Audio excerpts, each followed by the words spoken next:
I love you, baby. And if it's quite alright, I need you, baby. Copyright strike.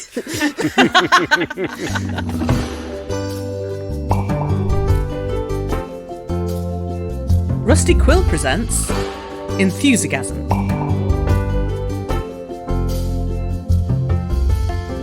Hello, friends and fans, and welcome to Enthusiasm, the show where we talk about a few of our favourite things.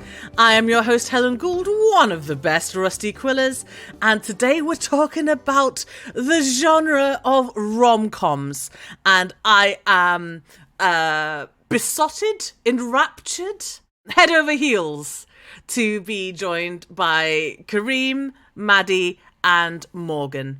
So, as always, we are going to introduce ourselves alphabetically. So, Kareem, what are your pronouns and what do you do? Hello, my name is Kareem Crompley. I'm a he, him. I'm a voice actor, an occasional director, and I appear as Simon Fairchild in the Magnus Archives and John Belfrage in Inexplicables, if I can get that through my mouth at all. Excellent. And Maddie, what are your pronouns and what do you do?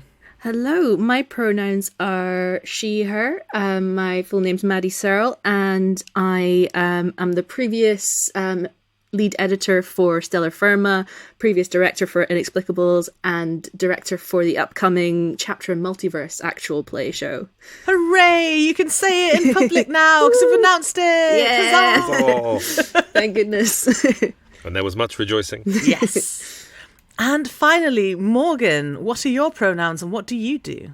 My pronouns are she, her. My full name is Morgan Lee Davies, and I am the co-host of the weekly pop culture podcast Overinvested with Gavia Baker Whitelaw, who has appeared on this show before, and I am also a culture staff writer at Bustle. Oh, I didn't know that. That's super cool. It's a new development for me. Congratulations on the cool job. Yeah, it's exciting. All right, so as you have been forewarned, we are going to start with a big question, which is, give me your favourite rom-com and tell me why it's your fave. I can pick on you, or I can go first. Would anyone like to jump in? I have kind of two answers, being cheeky. Be as cheeky as you like. We adore cheekiness on this podcast. So my kind of good girl answer is Obvious Child, the Jenny Slate rom-com. Ooh. Which was a much more recent one and not one that possibly many people have seen, where she is a stand-up comedian and she meets a guy and they have sex, and obviously they conceive a child and she has to go through an abortion, but after the abortion she gets together with the guy and he's actually really sweet. So it's a really lovely film, and yeah, just very funny and progressive and great. But then my kind of cozy answer, which is less progressive, is You've Got Mail, because I watched it so much with my mum and my grandmother growing up. Yeah. And we had, like, my mum and I quote lines from it all the time at each other. It's the I Ching, go to the mattresses, all sorts of things like that. I can't help myself. Just all these lines that possibly other people would not find interesting, but me and my mum just absolutely love. So, yeah, that is my cozy favourite. I need to watch You Got Mail again at some point. I think I watched it many, many years ago, but I watched another film I'm trying to remember desperately couple of weeks back, and that was originally the original story that You Got Mail was based Shop on. Around the Corner, yeah. Yeah, that was it. Is You've Got Mail the one that produced that gif of Tom Hanks like rubbing his hands and then pressing send on an email? Yeah. Yes, I knew it. I knew it. That's just about when he's just about to launch into a kind of fun rant about how much he loves The Godfather, and Meg Ryan's character is like, "What is it with men and The Godfather?" But yeah, that's quite a good accent you've got there. Well done. Thank you. And generally Nora Ephron's milieu of rom-coms are high up on my list, even though they're not very realistic and probably not good to base life advice on, but they are very, very fun to watch and are full of incredible dialogue. Well, You've Got Mail is so interesting because if you think about it for 5 seconds with any kind of critical thought, you're like, this is horrible. Yeah, absolutely. Because he puts her out of business and then is like, well, we should just be together anyway. And she's like, I guess so. But he's Tom Hanks. So you're like, what? Is that how it ends? I'd forgotten the ending. Yeah. Yeah. Does he just take her shop? Well, it's because he has the big bookstore, which of course now doesn't, I mean, it's based on Barnes & Noble, essentially, which opened this huge bookstore on the Upper West Side of Manhattan. And there were a bunch of small bookstores that went out of business. Like, this was a big thing in the 90s. It's so predatory. And yet when you're watching it, you're like, this is just really fun because these people are really charming. Yeah.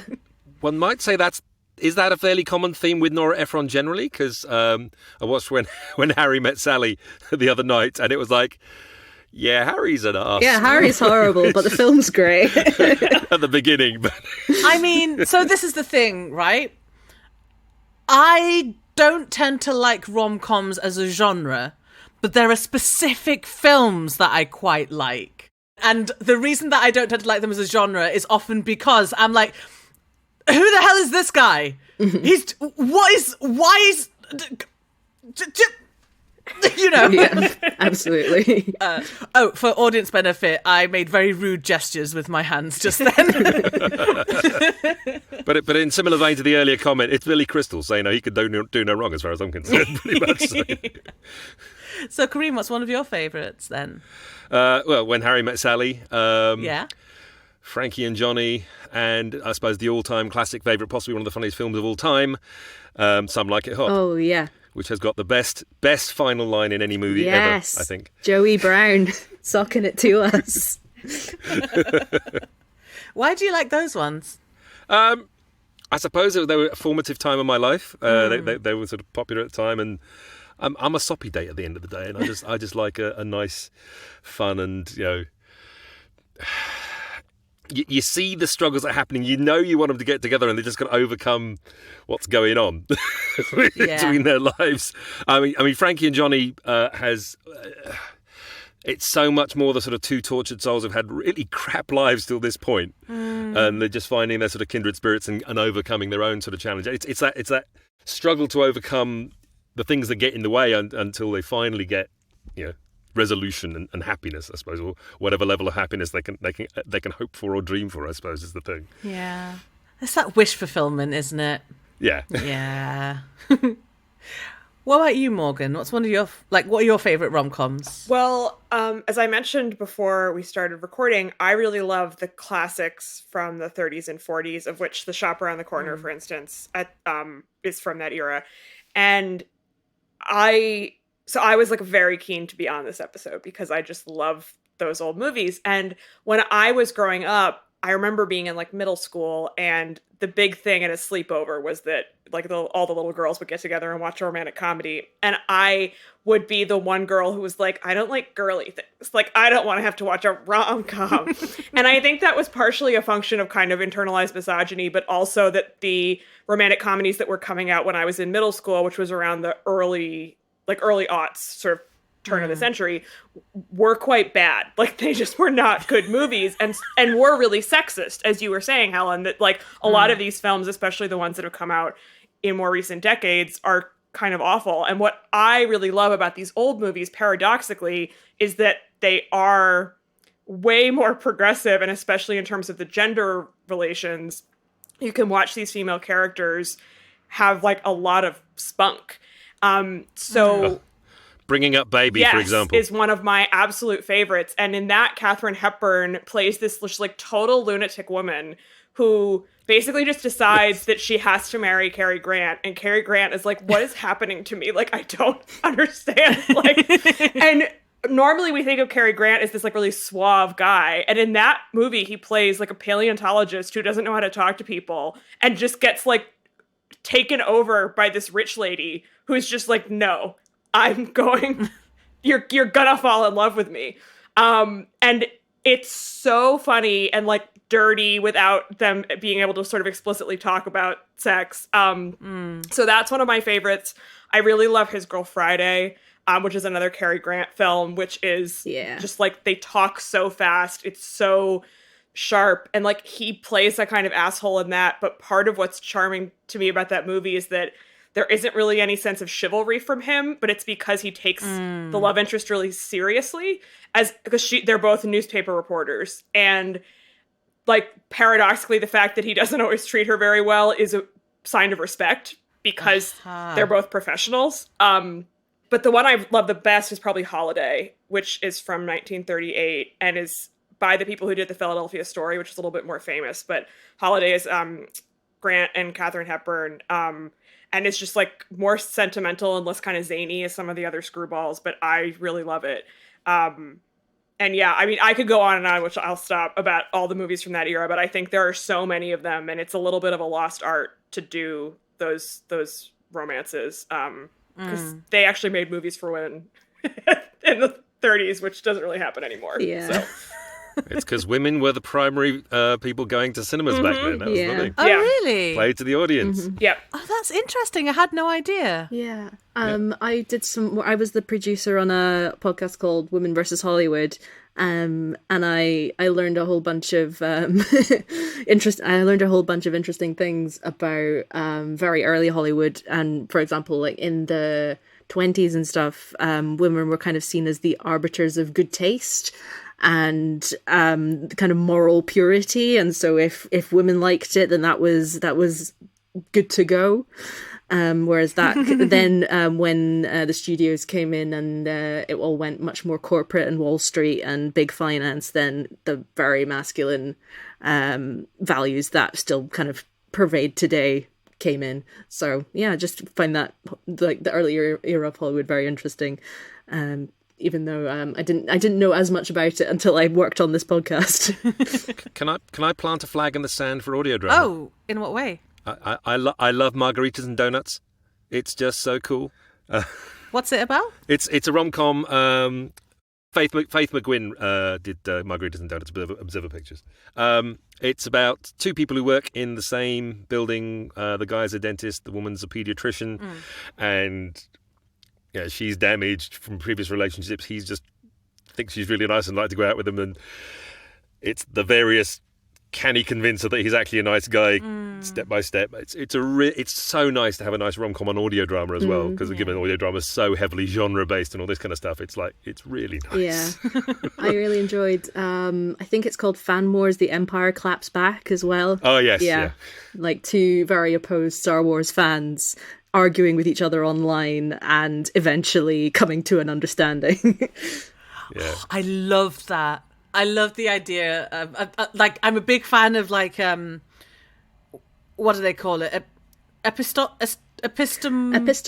Yes. Like stories that are told through, like, letters or diaries or other forms of writing.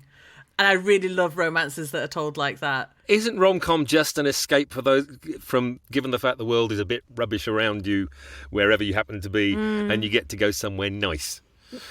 Yeah. It's like with so much high energy stuff and this and that and the other. I mean, I love the Marvel movies, I love superhero stuff, and I love all the kind of stuff. But there's just something great about just a nice sit down with a cup of tea and a couple sorting through the differences and falling in love. Yeah. Yeah. I mean, the early films are really interesting because they simultaneously have this, like, a lot of them have this fantasy of wealth, and this is a genre that comes from the Depression, right? And so a lot of the movies, they'll be in these like fabulous New York apartments, which as someone who lives in a New York apartment is very amusing to me because they're in these like palatial abodes, and I'm like, where is this located? Like, I don't understand. But at the same time, and this is something that I think has kind of been lost more recently, like, it's a genre that's fundamentally about class. Oh. So, obviously, like, this is a period when Hollywood's censoring a lot of material. So, virtually all characters in Hollywood movies are white at this time. But they're allowed to really probe these, like, class differences between characters and, like, anxieties around money. And that's a massive concern for people in America at this period because the Depression is going on. And so Holiday, for instance, one of the movies I mentioned, Cary Grant falls in love with Katharine Hepburn's sister and actually is engaged to be married to her and not Hepburn originally. And he's kind of like a, young guy who's made made money for himself, who comes from a totally like a nothing background, and they're from this very elite, like upper crust New York family. And what his dream is to make some money for himself and then quit his job so that he can go like experience life and figure out what it all means. And Katharine Hepburn is kind of enchanted by this. And the rest of the family's like, this is so horrifying. Like, how could anyone not want to be in banking forever? And so then that's just one example, but you have all of these questions about like what money means, how the like classes are interacting with each other, and then like the anxieties around that and how that interacts also with like the changing role of women, right? Because women are entering the workforce in different ways but it's like covered up with the like romance. Like they're just fun to watch, as you say, right? And I think a lot of the stuff that's come out more recently doesn't have as much of that meat on it. Like even though these movies are really fun, they're also saying something that's like quite real and interesting. And I think that's part of why they were so popular at the time, is that they were speaking to a group of people, which is like women in America, who were really thinking deeply about like, well, what is our place in the world? And like cinema was, even in a sort of frothy way, was trying to provide some answer to that, which I think is what's so fascinating about those films. It is so interesting to think about class in romantic comedies, because now I'm thinking about the ones that immediately come to mind, and they do all incorporate something about class in them in some way. Like I'm thinking of Always Be My Maybe, where one of them is like a really successful like celebrity chef, and the other one is trying to make it with his band, and he's broke all the time and still lives in like a small apartment, and like one of the major tensions in their relationship is, you know, can you sort of accept me being from like where you came from as well, or like and her also being like, why can't you support me in the big things that I do without thinking that they're like snobby or... Gosh, you're absolutely right. I think there is still a big thread of class through a lot of rom-coms, because you have to have some kind of tension there. Need I say Love Actually at this point? Oh. Well, it goes back to Jane Austen, right? Yeah. Well, Elizabeth Bennet has less money than Mr. Darcy, and this causes all these problems. Like, it's an eternal, you know, stress. Yeah. And obviously all the people in those books almost all of them are like relatively well off, but there's still this tension between like, are you kind of like comfortable versus like super wealthy, and then like the differences in that, right? 10,000 a year. I believe the classic line, well, in those days nobody was really poor. Well, nobody worth mentioning. And then Jane Austen's still inspiring more modern rom-coms / teen movies like Clueless as well. Yes. Which I absolutely Which is one of adore. the best. Yeah. So good. That's the one with Paul Rudd. Yeah, Paul Rudd looking exactly the same as he does now. Looking exactly the It's ridiculous. And it has great soundtrack as well. It's got Radiohead in it. It's awesome. Yeah. Okay. I often get Clueless confused with Legally Blonde. And I think that's my big confession for the episode. It takes a while for me to sort them out from each other. I really liked 10 Things I Hate About You. Yeah. That was a big one when I was growing Absolute up. classic. The scene of Heath Ledger running down the bleachers, running away from like campus security, singing. Yeah. Oh. I love you, baby. And if it's quite alright, I need you, baby. Copyright strike. Yeah, that was one of my first like ones, like, because not only was it a rom-com, which I had decided at that age that I did not like, it was also an American teen movie, which I still do not really like in general, because I can't stand how mean everyone is. Oh yeah, I understand for large portions of those films. Yeah. And I'm just sitting there like, oh no, I don't like that. But I actually liked that, and I was like, oh, okay, maybe I can like these things. Well, my freshman year of high school, we read The Taming of the Shrew in my English class, and my teacher, whom I did not like, tried to tell us it was secretly, or it was like really a feminist text, and I was like, it is not. I know scholars love to try to argue that because they don't want Shakespeare to have written that piece of misogynist like dreck, but unfortunately it's very sexist. And so I was not having any of this, and I don't think she liked how like intensely opinionated I was.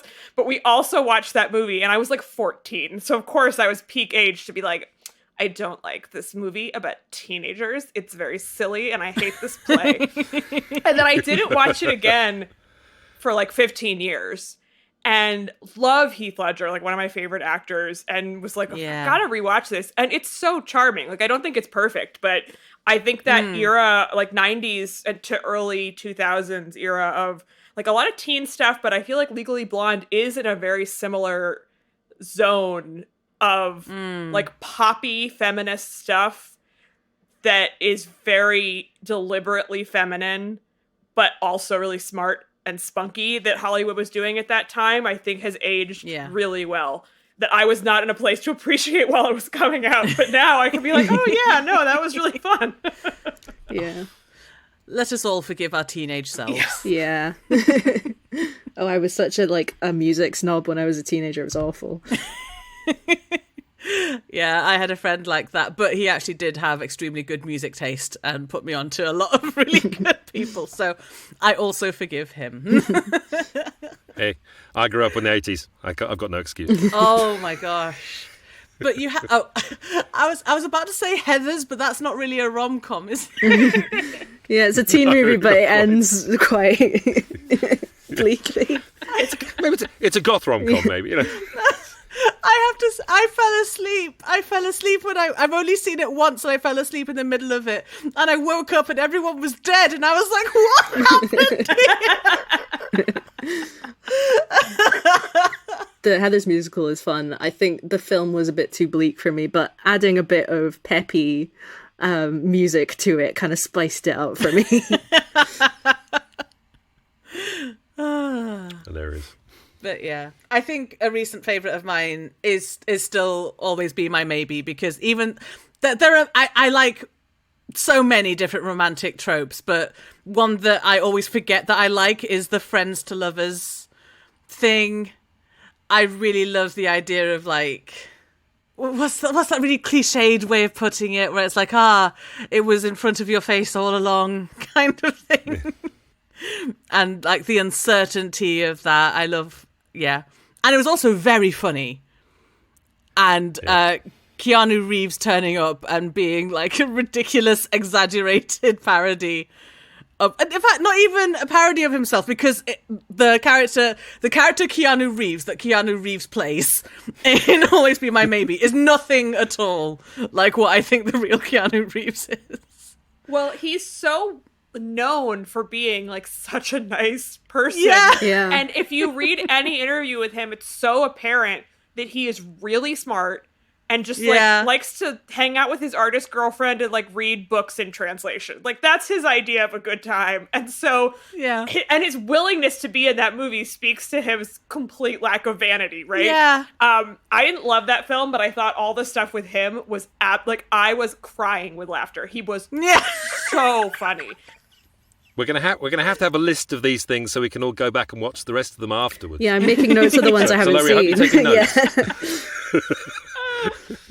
Well, I love Obvious Child, which you mentioned, Maddie, at the beginning. I didn't want to interrupt when you were giving off your list, but I think that's my favorite of like recent years. Yeah. I think that movie is so unbelievably smart and really, really funny, and like the characters just feel like such recognizable. Obviously, they're very funny and kind of heightened, but again, as someone who lives in New York, and I was living in New York at that time, I felt so much like I could completely meet these people.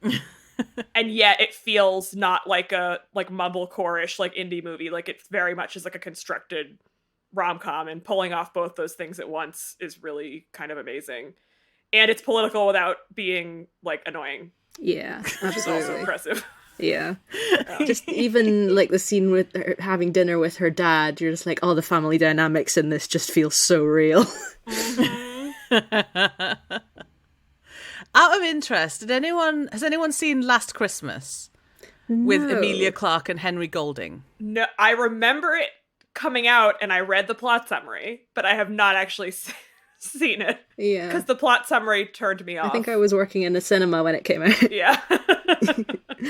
Yeah, I am not. I watched it because it was on, and I was trying to read a book about ancient Rome at the time, and it seemed like decent, like, background noise. Can I spoil the plot for you? Yeah, go for it. I already know. So. Okay, listeners, I'm about to completely spoil Last Christmas for a second, right? So, it's got some really interesting stuff in there about, like, depression and some commentary on, like, Brexit and stuff like that. Some interesting little through lines. But the overarching thing is Emilia Clarke falls in love with someone who turns out to be a ghost. Okay, so the thing is, Emilia Clarke's character has had a heart transplant, and she gets haunted by the person who gave her the heart. And I was just gobsmacked. It's like, I see dead people in a romantic way. I knew something was off with him from the start because no one else ever interacted with him, and she was always just meeting him randomly out in the street and stuff like that, and like he like makes her a better person kind of thing. But that plot twist really just knocked me out, and I just needed to tell someone about it. Entirely fair. Can you imagine being in a meeting with like studio executives and saying, like, I've got a great twist. Like, this, everyone will love this. Like, no, they won't. Like, what? Like, people are going to want them to get together and then he's dead. Like, it boggles the mind. I really don't understand. I was really into a B-plot romance between the proprietor of like an all-year-round Christmas shop and I think a German guy who also really loves Christmas, and they sort of bond over tacky ornaments. That was great. But yeah, my mum doesn't really get these things, and also was asleep for most of Christmas, so I couldn't turn to her and be like, did you just see what I just saw? Okay, audience, we have stopped spoiling Last Christmas. But on that, I think we're going to take a little break. I've timed that perfectly.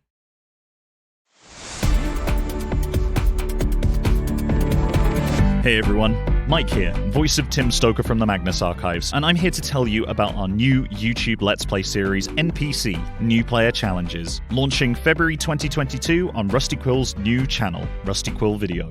That's right, we're launching a shiny new gaming series to show off our favourite video games, and some new ones as well, to test our #gamer skills and have fun with friends, and get a little bit competitive too. You see, it's a gaming series, but there's a catch. We won't just be playing the games, we'll be reinventing them a little. In every game we play, we'll be set a challenge by the producers that we'll need to overcome, and our community get to choose the reward for the winner. Each episode will be almost totally out of our hands. Scary. In the comments section, you can suggest what rewards you might like to see us win, and we'll select one totally at random, so long as it's actually achievable and not shipping one of us off on an all-expenses-paid round-the-world trip. Nice as that sounds. Every episode will be releasing on Patreon first before it airs on YouTube, which means if you're a Patreon, then you'll not only get to see the videos before everyone else, but you'll also get first votes on the rewards we could win. So get ready for NPC, New Player Challenges, releasing February 2022 on our brand new YouTube channel, Rusty Quill Video. And welcome back. So, in the break, Kareem, you said you wanted to talk about a couple of very specific rom-coms. Well, the Simon Pegg oeuvre of rom-coms, I suppose. Okay. Which have certain sort of fairly standard tropes, like the unsuitable other partner and stuff like that. But I think Simon Pegg does a great everyman for a rom-com leading man, for want of a better phrase, rather than, we've been talking about Cary Grant, who's possibly so swoonable almost anyone would fall in love with him in that case. But yes, so Run Fat Boy Run and a Man Up.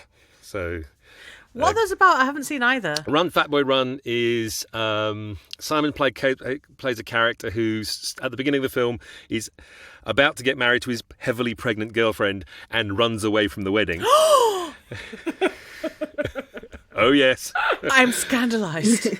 Yes, and then a few years later, he's a sort of slobby guy, sort of trying to get on with life, etc. And she's about to get married, in a relationship with this high-powered American played by Hank Azaria, who's an absolute expletive deleted, and he tries to sort of win her back in all kinds of ways. And Frank is someone who runs 10K and marathons and all this kind of stuff, and so in that classic way you might do so, well, I'll do it then. And a man who's never run ever then decides to run a marathon, and Hank's character and he sort of have various intercations across the race, and it all ends up nicely in the end with all kinds of, but that's a really nice one with, it's in the sort of slobby rom-com rather than sort of high class. Well, there's the class differential between Hank's character and him, but with the man not being the sort of high status kind of thing in that situation.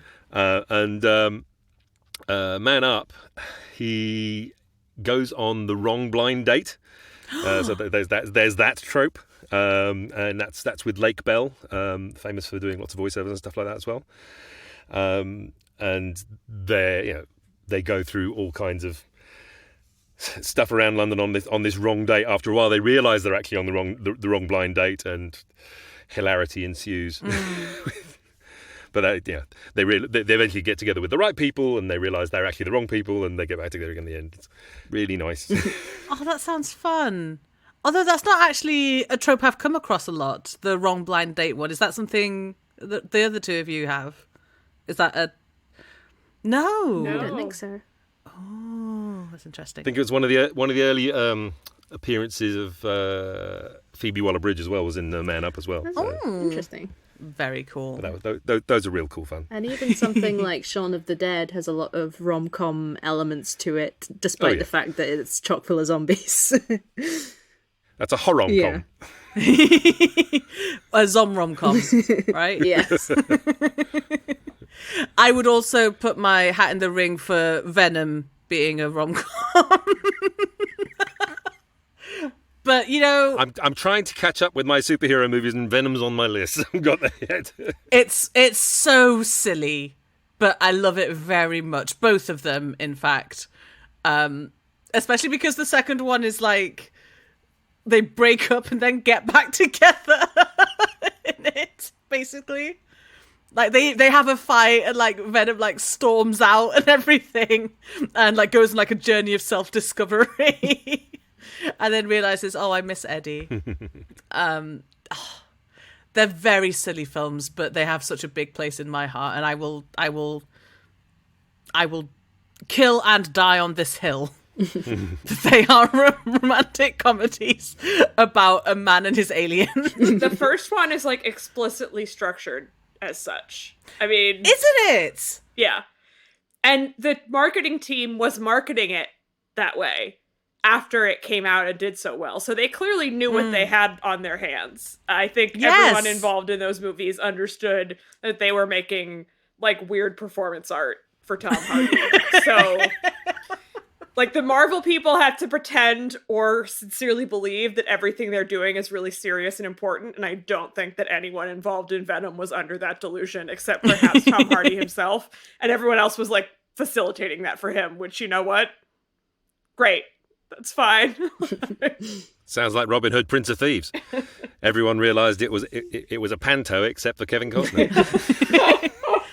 I actually think Tom Holland is extremely self-aware, and I think he had an absolutely great time. I read somewhere that the lobster scene was not scripted.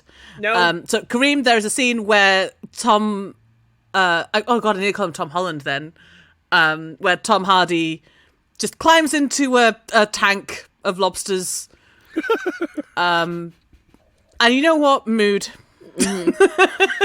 Yeah. I can see that. He's just having so much fun, especially because he voices both Eddie Brock and Venom. So, yeah. I wanted to talk a little bit about, like, popular tropes in romantic comedies. We've already touched on some. So we've got, like, the wrong blind date. We've got friends to lovers. We've got alien parasites to lovers. Ghosts to lovers. Rivals to lovers. Yes. What others am I missing? Because I know there's a lot. In 10 Things I Hate About You, and I think possibly some other rom-coms, there's the kind of thing where I'll pay you to date this girl, and then they end up falling for the girl. Like, or like there's a kind of the fake dating trope. The fake date where it's Yes. like, oh, I'm only dating you because of this, but then actually they fall in love during that charade. And then they don't know if the other person is, like, still, like, faking or not, and then that's a great one. Oh, you're being paid to date me? Oh, gross, go away. No, but I used to, that was the thing. I was at the beginning, and then I fell in love with you. Or you have the ones where, like, they agree beforehand that they're going to pretend to date each other for whatever reason. Yeah. Like, like a green card or something. It's like, I'm meeting my family and they're going to interrogate me as to whether I've got a partner. Can you just come and pretend? That kind of thing. And then they start taking them to all kinds of family get-togethers. Or Green card is nice. Yeah. Green card. But then it's Gerard Depardieu. I mean, whilst he may not be quite the man these days, I loved him in so many movies back in the day. Yeah. I actually I did a sensitivity reading for a book that had fake dating as its premise, which was really fun, where, like, they were both doing it for the guy was doing it for his career because his bosses wanted him to, like, settle down so they could take him seriously and give him a promotion, and the woman was doing it to get back at her ex. That classic trope, yeah. And that was done so well, and it was so much fun. There's a kind of trope that I'm not even sure is really a trope, but it's one that in a couple of films that I really like, which is in While You Were Sleeping and My Big Fat Greek Wedding, the protagonist kind of falls in love with the family of the partner at the same time. And even though there's issues with both of them for various reasons, I really like that kind of, they just need a place in a family kind of thing, and it's really sweet. You have to appreciate My Big Fat Greek Wedding was basically somebody filming my wedding. Any more fun tropes that we've come across in rom-coms? I really love the comedy of remarriage, which was a big one back in the day, as I keep referencing. Although I feel like there have been some more recently, which sometimes you literally will have, like, a divorced couple that then gets back together, and sometimes it's more that there's, like, a romance at the beginning, and then there's, like, some separation, and then they come back. But, like, His Girl Friday, obviously, is, like, a couple that has been together and then divorced and comes back, and, like, he's pursuing her really avidly, and the Philadelphia Story as well. And then there's the Cary Grant's breakout was a film called The Awful Truth, which is they just did this over and over again. Clearly there was something in the water where people are, like, again, really anxious about the state of marriage and, like, women being able to, like, decide they wanted to get divorced, but then they get back together with the original husband. But there's a way of kind of, like, humbling, I think, the husband in a lot of those situations. But you wind up with a lot of great scenes with characters who know each other really well, so the dialogue can be really good because they're just, like, going so fast at each other because they've gotten past the initial stage where, like, they're getting to know each other because they already know how to insult each other really well because they've been knowing each other for so long. And I often, like, I mean, in general, like, with sitcoms, I don't like the ones that are nice. Like, I like when they're kind of cynical. So, like, when there's a romance with a kind of edge to it, like, that appeals to me a lot. Yeah. And if the couple has broken up and then already, then there's something going on that's a little more, with barbs. So I really love those films. Yeah. Aww. And I think I'm trying to think of the kind of tropes in It Happened One Night, because I haven't really discussed that one yet. With was that Yeah. Clark Gable and Claudette Colbert. So he is a newspaper reporter and she is a rich heiress who's kind of run away because she doesn't want to get married, and they're just kind of stuck together on this weird road trip where they're just trying to get across America and failing. And, yeah, it's kind of one of those ones where it's like they're stuck together for some reason and they have to kind of muddle along and try and work something out, and then after lots of barbs and like insults flung at each other, they eventually get together. And then there's a very innuendo-filled bit at the end where they've set up this thing about the walls of Jericho, where they put a blanket between their two beds, so to make sure that they are like they're sleeping in the twin beds and they're not sleeping together, and it's all very proper. And then at the end, it's like the walls of Jericho fell that night, and so it's like obviously they slept together. Well, that movie has the class stuff, right? Because he's just this like working reporter and she's fabulously wealthy. And usually it's the man who has the money, and then like the woman is allowed to marry up by marrying a rich guy. Like that's more socially acceptable. Like the Austen heroines are usually poorer than the men if there's like a class differential. So it's kind of unusual that it's going in the other direction and it happened one night. But I think also like what you were saying, or whoever it was saying about the like paying to like date someone, it's not exactly that, but it's the similar thing of like he just wants the story. So like that's why he's staying with her the whole time, is that he wants this big story. But he falls in love with her, but then she thinks that he's just exploiting her basically. And so then like having to prove that the emotion is real and not just like a transactional thing, which of course also plays into all the class stuff, right?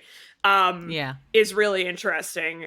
And that movie basically like invented the genre, and was like a massive sensation. I mean, like won all the Oscars and was this huge hit. Yeah.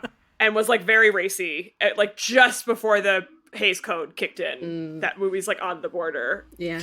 So there's some innuendo that would not have gotten through a year later.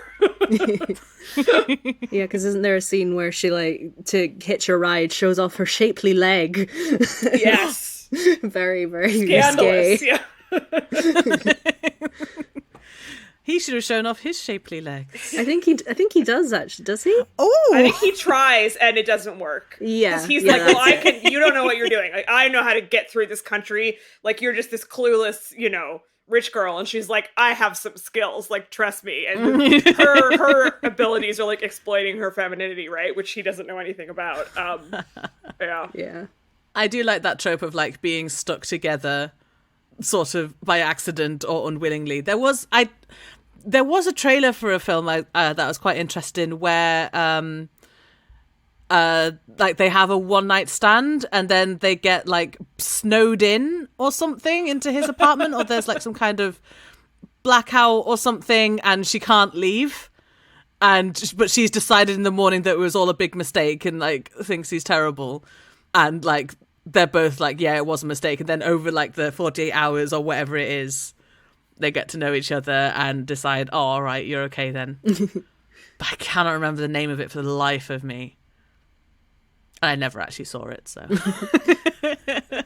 Yeah, and there was one I mentioned briefly in the kind of family category while you were sleeping, and I'm wondering if this is a trope that any of you have come across in something else, where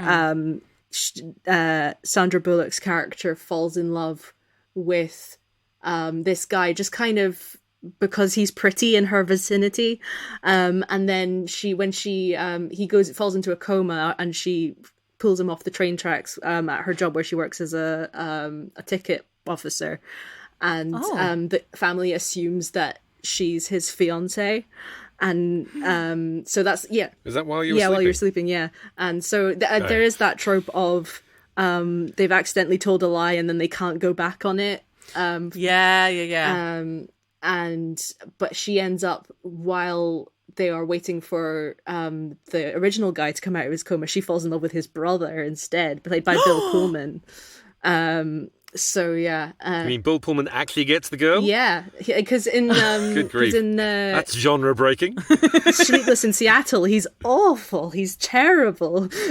But in While You Were Sleeping, he's quite charming. And wears those massive 90s sort of bomber jacket type coats, it's hilarious. It's as with many of these kind of 90s rom-coms, many problems with it, but there are some fun moments in it, and We're starting to come to the end of the episode.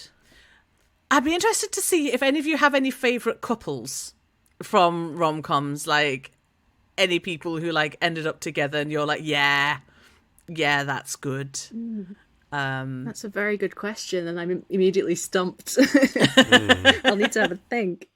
I'm again trying to think of every single rom-com that I can. Would you count As Good As It Gets as a rom-com? Or has no one else seen it? I don't think I've seen that. I've not seen it. I think I saw it a long time ago. It's a interesting little film with Jack Nicholson and Helen Hunt and Greg Kinnear. Yes. No, I definitely did see that one, yes. Yeah, it's a hard-edged rom-com. Oh, that's why I don't know if it is actually it's like more of a dark comedy that happens to have a romance in it. Yeah. Like this very sort of hard-fought. I love that film. But yeah, it's very hard-edged. But then, things to say. Nothing wrong with waving a flag, for want of a better phrase. I'll offer a movie that's not from 1940, which is Notting Hill. Yes. Which was the one that I was like obsessed with when I was, 18. That was the one rom-com that was allowed in my mind to like exist. I mean, we haven't mentioned Hugh Grant once, I don't think, which is... We have not.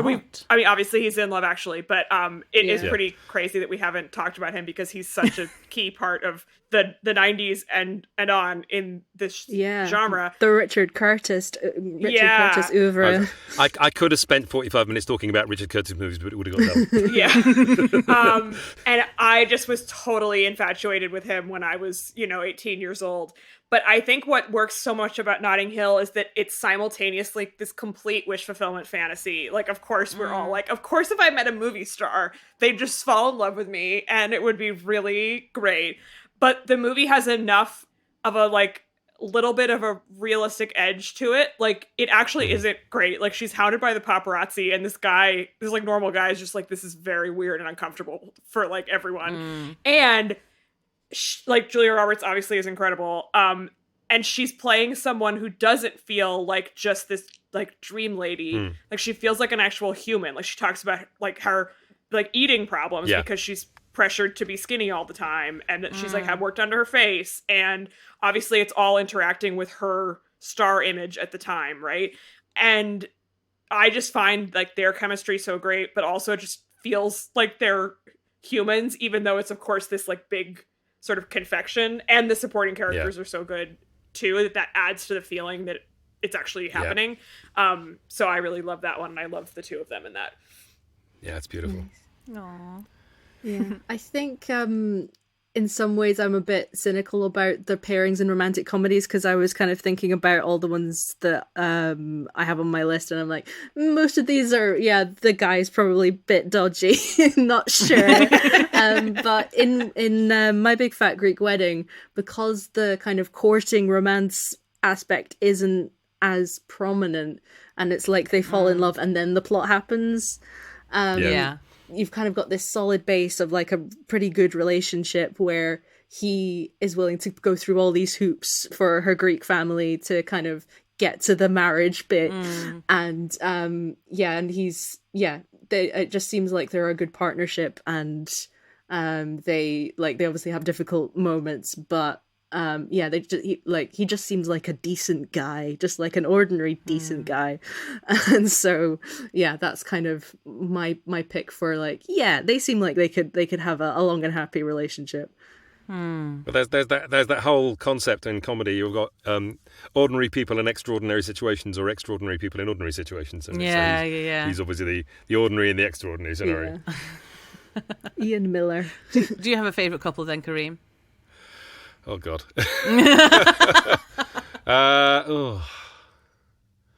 it's I can't pick anyone really. I suppose it's tricky. Okay, here's a left field one. Hugh Grant's character in Paddington 2, his own love affair with himself. Does that count?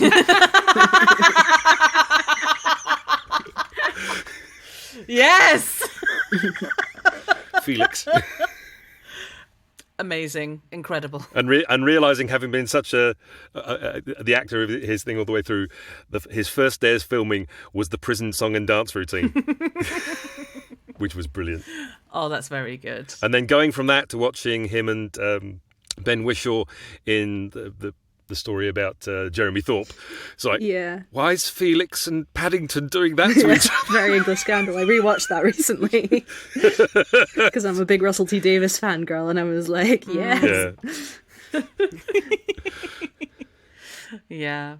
I don't know if I can pick a favourite couple. I think probably Heath Ledger and Julia Stiles in 10 Things I Hate About You, just because...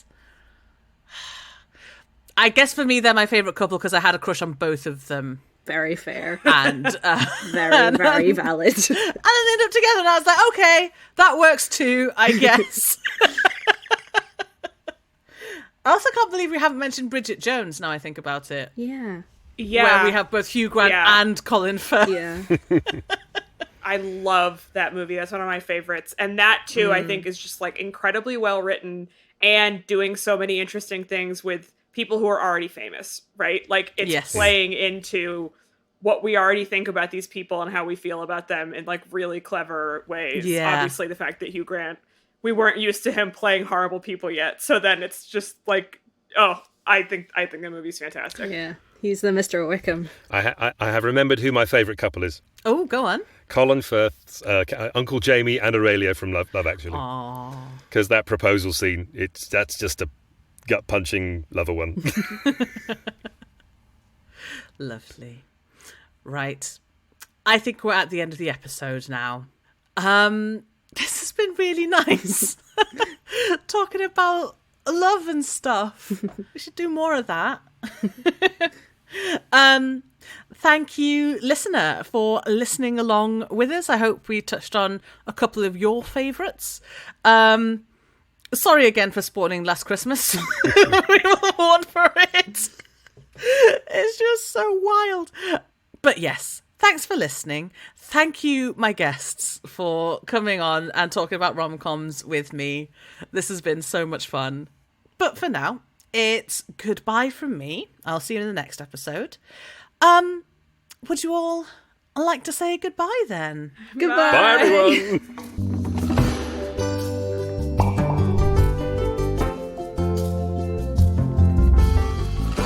Enthusiasm is a podcast distributed by Rusty Quill and licensed under a Creative Commons Attribution Non-Commercial Share-alike 4.0 international license. It is directed by Helen Gould, produced by Laurie Ann Davis, with executive producers Alexander J. Newell and April Sumner, and edited by Marissa Ewing, Tessa Broom, and Catherine Ranella. Thanks for listening.